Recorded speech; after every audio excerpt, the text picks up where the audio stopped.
네, 더불어민주당이 잠시 뒤 정책의원 총회를 열고 이른바 대장동 방지법을 당론으로 채택할 전망입니다. 국민의힘은 안개 속 판세 속에 내일 최종 대선 후보를 발표합니다. 국회로 가보겠습니다. 최하영 기자. 네, 국회입니다. 네, 자 오늘 민주당 정책의총 이재명 후보의 부동산 정책을 뒷받침하겠다는 의미겠죠? 네, 대장동 방지법은 이재명 민주당 대선 후보가 거듭 강조했던 이 부동산 대개혁 법안 중 하나입니다.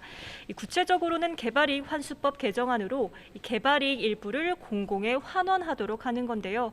민주당에서는 현행 20에서 25%인 개발 부담금 부담률을 45에서 50%까지 올리는 법안들이 발의돼 있습니다. 또 민간이익을 총 사업비의 10% 이내로 제한하는 도시개발법 개정안도 논의합니다. 민주당은 잠시 뒤 오후 2시에 정책의원총회를 열고 법안 당론 채택을 결정할 예정인데요.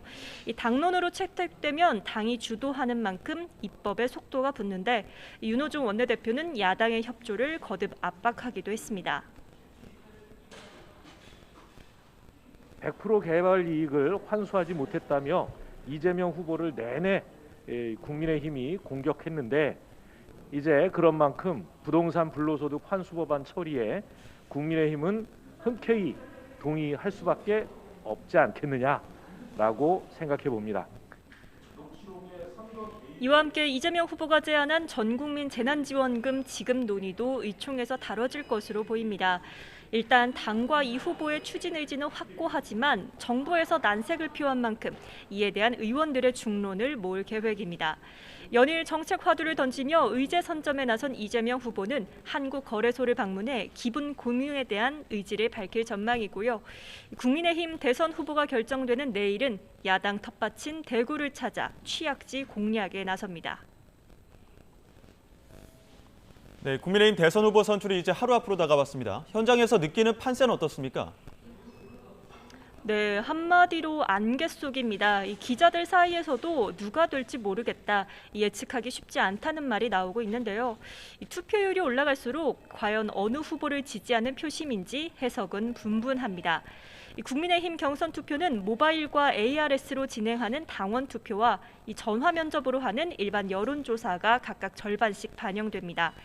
나흘 동안 진행된 국민의힘 경선 투표는 오늘 오후 5시에 마감하는데요.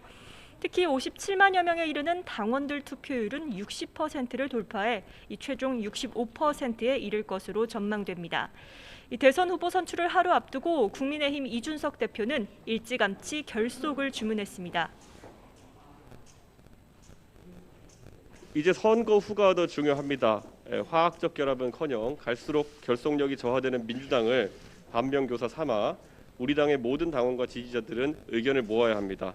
단합하면 정권 교체를 이룰 수 있고 흩어지면 우리는 각계격파 당할 것입니다.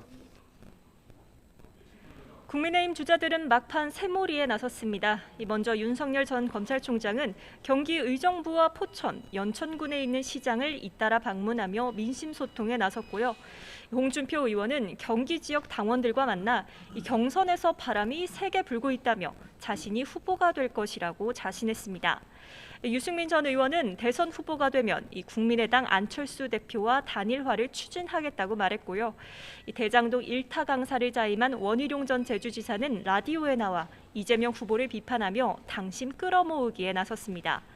민주당 이재명 후보에 맞설 국민의힘 대선 주자는 내일 오후 결정됩니다. 지금까지 국회에서 전해드렸습니다.